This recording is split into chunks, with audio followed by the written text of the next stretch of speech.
მეხმაური არ გამიჭირდება, დავიწყე. შეცდომების დაშვება, მოსულა, ოკეი. მეორე მხარეს სასწორზე დევს ის, რომ პირველ თავისწილებას ორჯერ არ ახდენ. ხვენია შეცდომის დაშვების, რა მაგდროს რაღაცერად. ვაი, ვიღაცა რა სიტყვის და ასე შემდეგ. კიდე შეიძლება ცხოვრება გადააყოლო მაგ ვიღაცა რა სიტყვისას რა და არ ღირს მაგად. შთაგონება არის წარმავალი. უნდა იმოქმედო მყისიერად. ყოველთვის ყველაფერი ჯობია რომ გააკეთო ახლა. და ვინც გაგაკრიტიკებს, იმას მაინც არაფერი არ გაუკეთები. ბიზნესი საიდან იწყება? აი, თავიდან იწყება თუ ბიზნესის გულია თავი? დავიწყე, გავიჭედე, ან საიდან დავიწყო?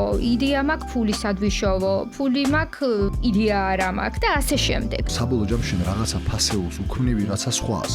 სხვა შემთხვევაში არავინ შენ ფულს მაგაში არ გადაგიხდი. მომხმარებელს ამითი რა საჭიროებას უკმაყოფილებ, ან რა პრობლემას უყვარ. რა, ეგ არის მე რომ მკითხო საწყისი. სანამ თვითონ არ გამოცდი, მაინც სხვის შეცდომებზე ვერ სწავლობ. ცხოვრება არის გამოცდილებითი ფენომენი.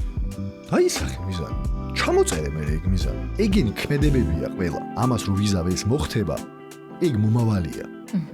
და არ ვიცით რა მოხდება ამას რო ვიზავ. ჩვენ რა ცოდნაც მოგცეს სკოლაში, დღეს აღარ არის გამოსაყენებელი. თუ ხელნურმა ინტელექტმა ჩაანაცვლა რაღაცა პროფესიები, ხო? ნიშნავს, რომ იმ პროფესიების მიერ შექმნილი ღირებულება, ფასეულობა ძალიან იაფთება. და არის რომელ კინოში არის გამოვიკვიადე ხა ბავშვებს ვეუბნები ხოლმე ჩემსას სულ ბეტმენში, ხო? რატო მიქცევით? იმიტომ რომ ადგომა ვისწავლო.